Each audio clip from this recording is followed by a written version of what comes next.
When a show disappears off the air for quite a while, you're kind of sitting there wondering, is it going to come back full force? Well, I can definitely tell you that this show did that for sure. But there is one show earlier this year that didn't do that quite well. Not trying to throw too much shade, but Game of Thrones.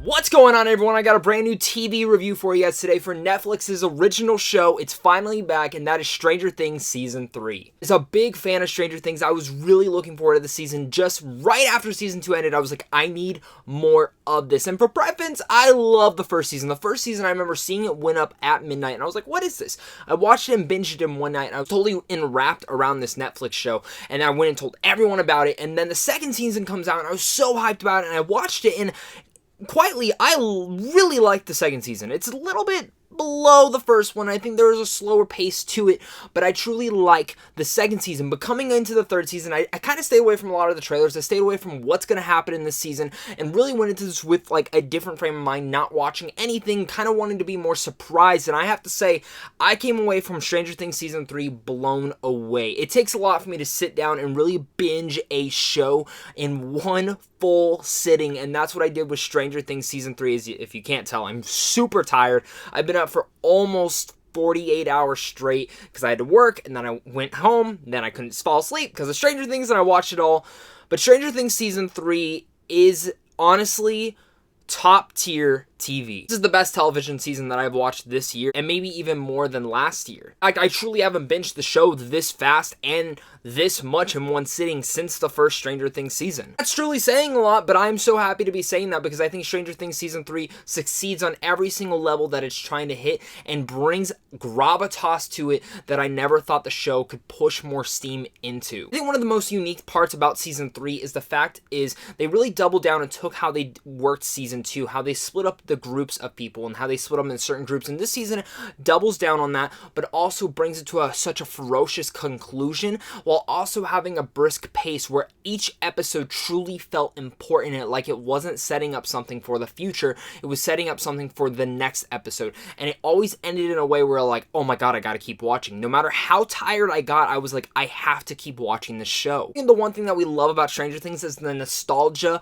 aspect that they push into each moment in every episode. And the thing about this season particularly is how the other two seasons always had those elements wrapped around it. This one had quite a few cool elements that really delved deeper into me. It had elements of Terminator, it had elements of The Thing, Dawn of the Dead, and even Invasion of the Body Snatchers, and I'm all for that. Hawkins, now it's been a couple years since the last events of what we had seen. These characters are starting to grow up. They're all starting to kind of fall into their teenage years or even adulthood, or maybe even their midlife crisis hood of when they're having kids and having to deal with love in the air. There's a lot of love going on in here, and especially between Mike, Eleven, or you got Lucas and Max, and maybe even a couple other surprises throughout the season. A love in the air situation was always very gravitating to. I really liked how they pushed that through the season as a very nice moment. It just dives back into what I was saying earlier with the character pairing. The character pairing for Season 3 was top tier, and we actually have 4 different character pairings in here, and starting with the first one we had to talk about, that's Hopper and Joyce.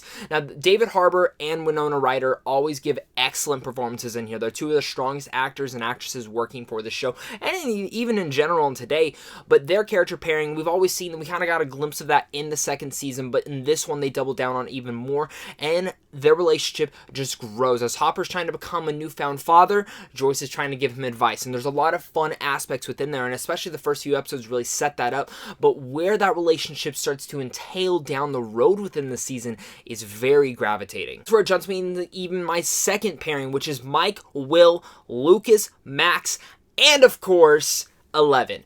And I was really excited for this pairing because here's the thing, even though I was a little bit nervous when they didn't start pairing them up with Dustin in there, because I love when Dustin's with them, this group was perfectly collaborated and really filled out a certain character arc. And that's something that all these pairings do, and in a sense what Season 3 really opens up around.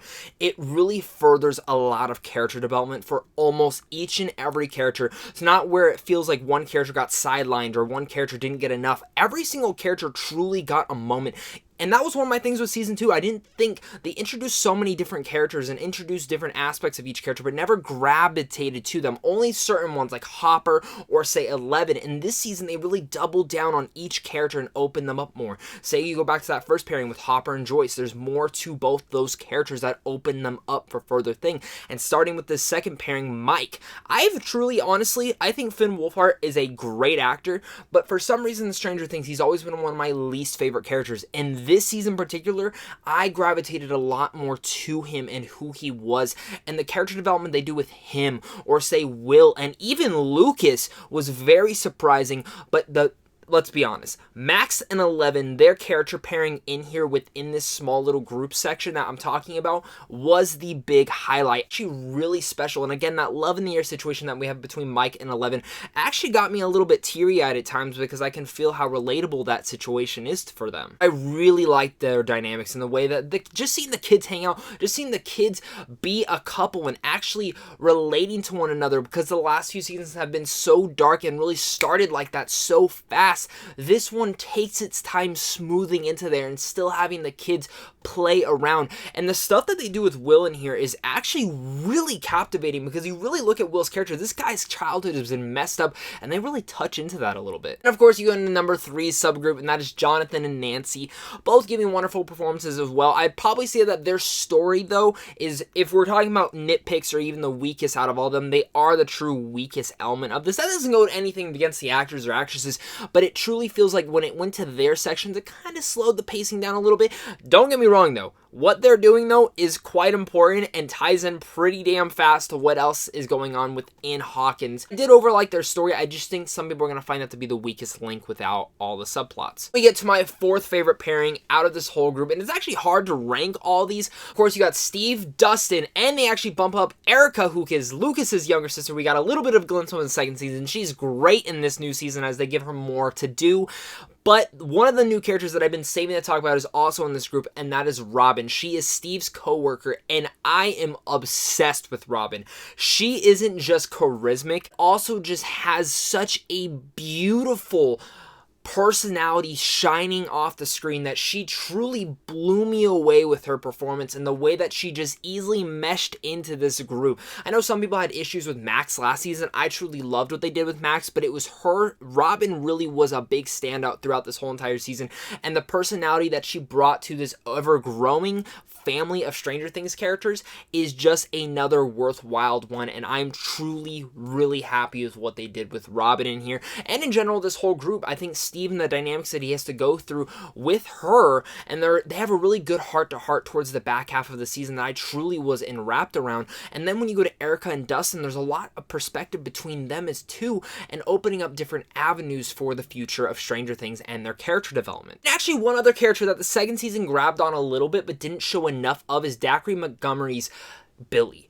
Now, the second season, I really like this actor. I love when he pops up and things. When he was announced for the second season, I got really excited, and he was kind of sidelined a bit, but this one, he is a full-force character, and you get pretty close to him, really into his character development. I was so surprised by that. They didn't make him this one-note guy. He was truly something spectacular, and it didn't turn into kind of like a Steve situation where Steve was kind of this bully in the first season, then by the end he's not.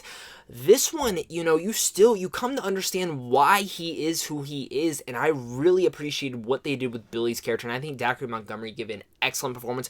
Even by the end of the season, I was actually in tears. Like, I was straight in sobbing tears. I got goosebumps multiple times throughout the season, and just some of these moments with these characters added on to all of those. Pacing in general just felt so smooth. Even the creature design in here for this new Mind Flayer type thing that we saw a glimpse of in the second one, but they really get deeper into, is really gruesome and disgusting. I'm actually really surprised this is TV-14 because there were some mature rated scenes in here that could scar some kids, so do be warned on that. But the special effects and all the cinematography and all the shots in here were just perfected seamlessly. Before I get to my final thoughts on Stranger Things Season 3, guys, make sure to slap that like and subscribe button where I get tons of early movie reviews, early geeky content, any other sort of geeky content over on the channel. Plus, you guys don't want to miss out. I'm going to be ranking every single Stranger Things season very soon, so do look out for that. And of course, guys, make sure to head over to Sandwich on Films on how to see films early. Stranger Things Season 3 succeeds on all levels for me.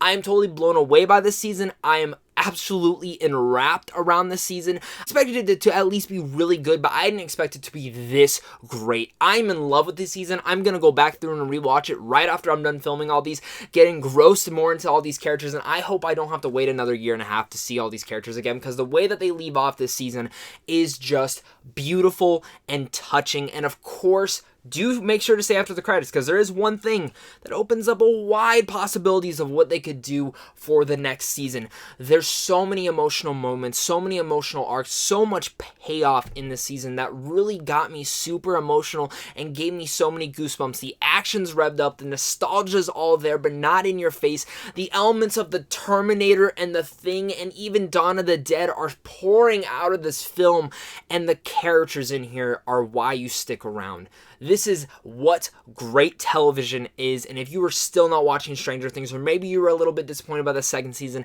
I can guarantee Season 3 will win you back. So with all that said, I'm going to give Stranger Things Season 3 an A+. Thank you guys so much for watching this video. Make sure that like and subscribe button. Check out Sandwich on Films. And if you guys want to talk more movies, maybe not on YouTube, go check out my Twitter, @PopeTheKing, where I talk about all sorts of geeky content over on there and get my first reactions. Thank you guys again so much for watching this. Check out Sandwich on Films and how you can see films early. And I'll make sure to catch you guys soon. Stay strangey.